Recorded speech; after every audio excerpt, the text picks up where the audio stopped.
सध्या महावितरण कंपनीने राज्यातील सर्व वीज ग्राहकांना स्मार्ट प्रीपेड मीटर्स लावणार असे जाहीर केले आहे। तसेच हे मीटर्स कंपनीच्या खर्चाने मोफत लावणार अशी फसवी व चुकीची जाहिरात केली आहे। यासंबंधी निविदा मंजूर करण्यात आलेली आहे व लवकरच सर्वत्र मीटर्स लावण्याची मोहीम सुरू होईल असे स्पष्ट दिसून येत आहे। वास्तविक हे मीटर्स मोफत लावले जाणार नाहीत। केंद्र सरकारचे अनुदान वगळता या मीटरचा उर्वरित सर्व खर्च वीज दर निश्चिती याचिकेद्वारे आयोगाकडे मागणी केला जाईल आणि आयोगाच्या आदेशानुसार वीज दरवाढीच्या रूपाने 1 एप्रिल 2025 पासून ग्राहकांच्या खिशातूनच वसूल केला जाईल हे निश्चित व स्पष्ट आहे। त्यामुळे केवळ महावितरण कंपनी वा येणाऱ्या खाजगी वितरण कंपन्या वा सरकार यांच्या हितासाठी आणि खाजगीकरणाच्या वाटचालीतील पुढचा टप्पा म्हणून ही योजना आणलेली आहे असे स्पष्ट दिसून येत आहे। त्यामुळे आम्ही या स्मार्ट किंवा प्रीपेड मीटर्सना संपूर्ण विरोध आहे।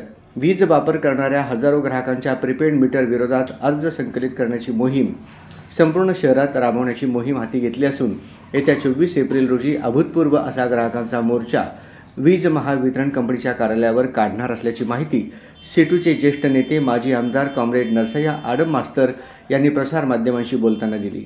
बुधवार दिनांक 26 मार्च रोजी लष्कर भागातील कामगार चौक येथे सेटूचे राज्य महासचिव ॲडव्होकेट M.H. शेख यांच्या नेतृत्वाखाली माननीय अधीक्षक अभियंता सोलापूर डिव्हिजन महाराष्ट्र राज्य विद्युत वितरण कंपनी मर्यादित यांच्याकडे सादर करण्यास स्मार्ट प्रीपेड मीटर विरोधात वीज ग्राहकांकडून अर्ज संकलित करण्याची मोहीम हाती घेण्यात आली।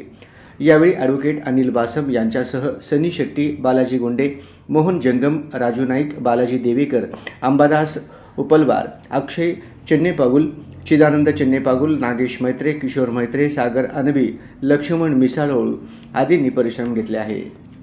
महाराष्ट्र शासन संपूर्ण वीज मंडळ अदानीच्या घशात घालण्याचा प्रयत्न चालवलेला आहे। निवडणुकीच्या अगोदर सन्माननीय मुख्यमंत्री देवेंद्र फडणवीसनं जाहीर केलं, आम्ही स्मार्ट मीटर घरगुती ग्राहकांना बसवणार नाही।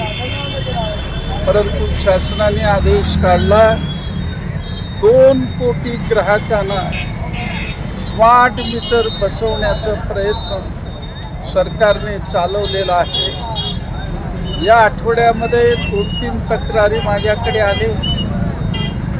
स्मार्ट मीटर बसलं, त्यांनी कंपनीला फोन केला, त्याने म्हटलं 270 रुपये भरल्याशिवाय मी काही दुरुस्त करत नाही। 270 रुपये भरल्यावर त्यांनी दुरुस्त केलं। दुसरी मोठी तक्रार आली, महिन्यात 600-700 रुपये सुद्धा बिल येणार नाही, त्याला 2 महिन्याचं 2870 रुपये बिल आलं। या स्मार्ट मीटरला भविष्य काळामध्ये 12,000 रुपये वसूल करणार आहे आणि विजेचे दर अव्वाच्या सव्वा वाढणार आहे।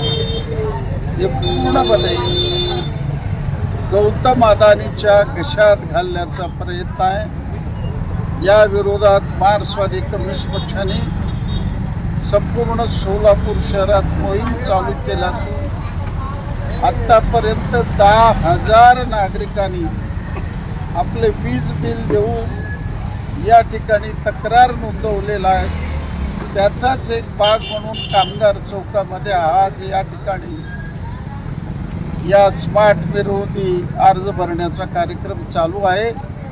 23 एप्रिलला प्रचंड मोर्चा काढून हजारो अर्ज वीज मंडळाला देऊ आणि वीज मंडळ ऐकत नसेल तर अभूतपूर्व आंदोलन सोलापुरामध्ये केल्याशिवाय आम्ही राहणार नाही।